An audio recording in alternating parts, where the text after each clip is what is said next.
Ipinaayos ni Joash ang templo. Ika-24 na kabanata. Si Joash ay 7 taong gulang nang maging hari. Sa Jerusalem siya tumira, at naghari siya roon sa loob ng 40 taon. Ang ina niya ay si Zibiah, na taga Beersheba.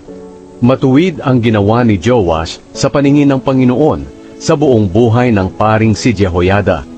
Pumili si Jehoiada ng 2 asawa para sa kanya, at nagkaroon siya ng mga anak na lalaki at babae.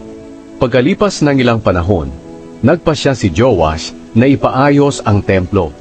Ipinatawag niya ang mga pari at mga Levita at sinabi, "Pumunta kayo sa mga bayan ng Huda at kolektahin niyo ang mga buwis ng Israelita bawat taon, para maipaayos natin ang templo ng ating Diyos."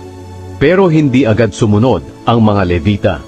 Kaya ipinatawag ni Haring Joash si Jehoiada, ang punong pari, at tinanong, "Bakit hindi mo kinolekta sa mga Levita ang buwis ng mga mamamayan ng Huda at ng Jerusalem? Hindi ba nag-utos si Moises sa mamamayan ng Israel na ibigay nila ito para sa tolda ng kahon ng kasunduan?" Ang mga anak ng masamang babaeng si Atalia ay pumasok noon sa templo ng Diyos at nanguha ng mga banal na kagamitan para gamitin sa pagsamba kay Baal. Kaya nag-utos si Haring Joash na gumawa ng kahon na paglalagyan ng pera at ilagay ito sa labas ng pintuan ng templo. Pagkatapos naglabas siya ng pabalita sa Huda at sa Jerusalem na kailangang dalhin ng mga tao sa Panginoon ang kanilang buwis, ayon sa iniutos ni Moises sa mamamayan ng Israel sa disyerto. Masayang nagbigay ang lahat ng opisyal at tao. Inihulog nila ang kanilang pera sa kahon hanggang mapuno ito. Kapag puno na ang kahon, dinadala ito ng mga Levita sa mga opisyal ng hari. Pagkatapos, binibilang ito ng kalihim ng hari at ang opisyal ng punong pari, at ibinabalik nila ang kahon sa pintuan ng templo. Ginagawa nila ito araw-araw hanggang sa dumami ang koleksyon.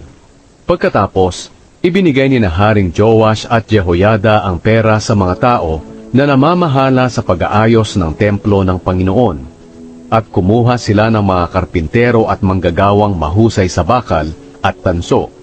Napakasipag ng mga itinalaga sa mga trabaho, kaya naging mabilis ang paggawa. Naayos nila ang templo ng Diyos ayon sa orihinal na disenyo at mas pinatatag pa ito. Nang matapos ang trabaho, isinauli nila sa hari at kay Jehoiada ang sobrang pera at ginamit ito sa paggawa ng mga kagamitan sa templo ng Panginoon, ang mga ginagamit sa pagsamba, sa pag-aalay ng mga handog na sinusunog, pati na ang mga mangkok at mga sisidlan na ginto at pilak. At habang nabubuhay si Jehoiada, nagpatuloy ang pag-aalay ng mga handog na sinusunog sa templo ng Panginoon. Nabuhay si Jehoiada ng mahabang taon, at namatay siya sa edad na 130. Inilibing siya sa libingan ng mga hari sa lungsod ni David, dahil sa mabubuting ginawa niya sa Israel para sa Diyos at sa kanyang templo.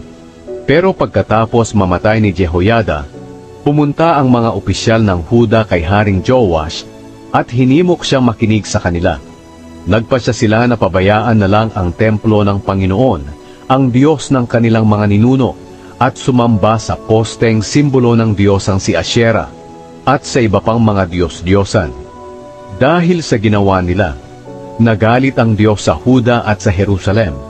Nagpadala ang Panginoon ng mga propeta sa mga tao para pabalikin sila sa Kanya, pero hindi sila nakinig. Si Zacarias na anak ni Jehoiada na pari ay pinuspos ng Espiritu ng Diyos.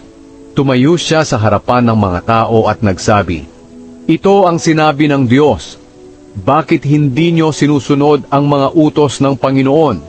Hindi kayo uunlad kailanman, dahil itinakwil nyo ang Panginoon, itatakwil din niya kayo." Nagplano ang mga opisyal na patayin si Zacarias, at sa utos ng hari, binato nila si Zacarias sa loob ng bakuran ng templo ng Panginoon, at namatay ito.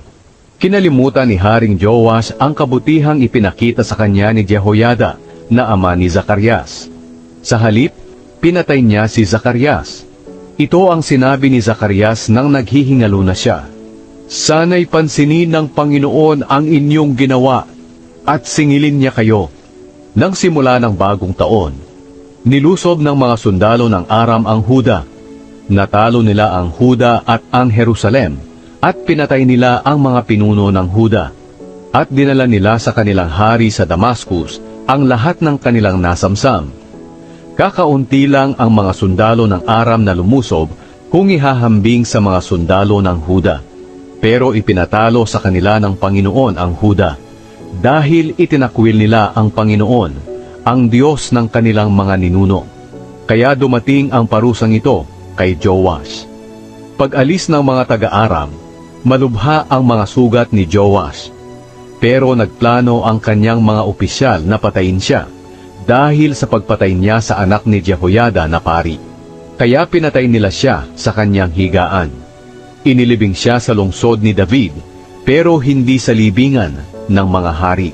Ang mga pumatay sa kanya ay sina Zabad na anak ng isang babaeng Amonita na si Shimeat, at si Jehozabad na anak ng isang babaeng Moabita na si Shimrit. Ang salaysay tungkol sa mga anak ni Joash, sa mga propesiya tungkol sa kanya, at sa pagpapaayos ng templo ng Diyos ay nakasulat sa aklat ng kasaysayan ng mga hari. At ang anak niyang si Amazaya ang pumalit sa kanya bilang hari.